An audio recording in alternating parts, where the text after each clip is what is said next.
വിമാനത്തിൽ വീണ്ടും ഒരു യാത്ര. ഇത്തവണ നേരെ ദുബായിലേക്കാണ്. ദുബായിൽ എത്തുമ്പോൾ തന്നെ ഭയങ്കര ഒരു ഹാപ്പിനെസ് ആണ്. നല്ല ക്ലിയർ ആയിട്ടുള്ള ദിവസമാണെങ്കിൽ ദൂരെ നമുക്ക് ബുർജ് ഖലീഫ ഭയങ്കര വ്യക്തമായിട്ട് കാണാൻ പറ്റും. ഇത്തവണ കറക്റ്റായിട്ട് കാണാൻ പറ്റിയിട്ടില്ല.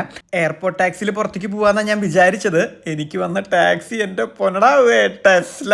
ഞാൻ ആദ്യമായിട്ടാട്ടോ ടെസ്ലയിൽ കയറുന്നത്. ടെസ്ലയുടെ വീഡിയോസ് മുന്നേ കണ്ട പരിചയത്തിലാട്ടോ ഈ വാതിലും ഞാനിങ്ങനെ ഞെക്കണത്. അപ്പം എനിക്കറിയാം അത് തുറക്കാനായിട്ട് നമുക്ക് പറ്റുന്നു. പെട്ടി ഞാൻ സീറ്റിൽ വെക്കാമെന്ന് വിചാരിച്ചത്. പക്ഷേ ഡ്രൈവർ പറഞ്ഞു പൊന്നുമോനെ സീറ്റിൽ വെക്കാൻ പറ്റില്ല, പ്രീമിയം ലെതർ സീറ്റാണ് ഈ ഡിക്കി തന്നെ വെക്കണമെന്ന്. അങ്ങനെ ഞാനത് ഡിക്കിയിൽ വെച്ച് വണ്ടിയുടെ അകത്ത് കയറിട്ടോ. അവൻ പറഞ്ഞ പ്രീമിയം ലെതർ സീറ്റ് എന്താണെന്നും ഇതിൻ്റെ അകം എങ്ങനെയാണെന്നൊക്കെ അകത്ത് കയറിയപ്പോൾ എനിക്ക് മനസ്സിലായിട്ടോ സംഭവം അടിപൊളിയാണ്, കിടിലൻ. എനിക്കൊന്ന് ഡ്രൈവ് ചെയ്ത് നോക്കണം എന്നുണ്ടായിരുന്നു. അത് കാണുമ്പോഴേ ആ സ്റ്റിയറിങ്ങും അതിൻ്റെ ആ സംഭവങ്ങളൊക്കെ കാണുമ്പോൾ നമുക്ക് തന്നെ ഒരു കൊതി വരും.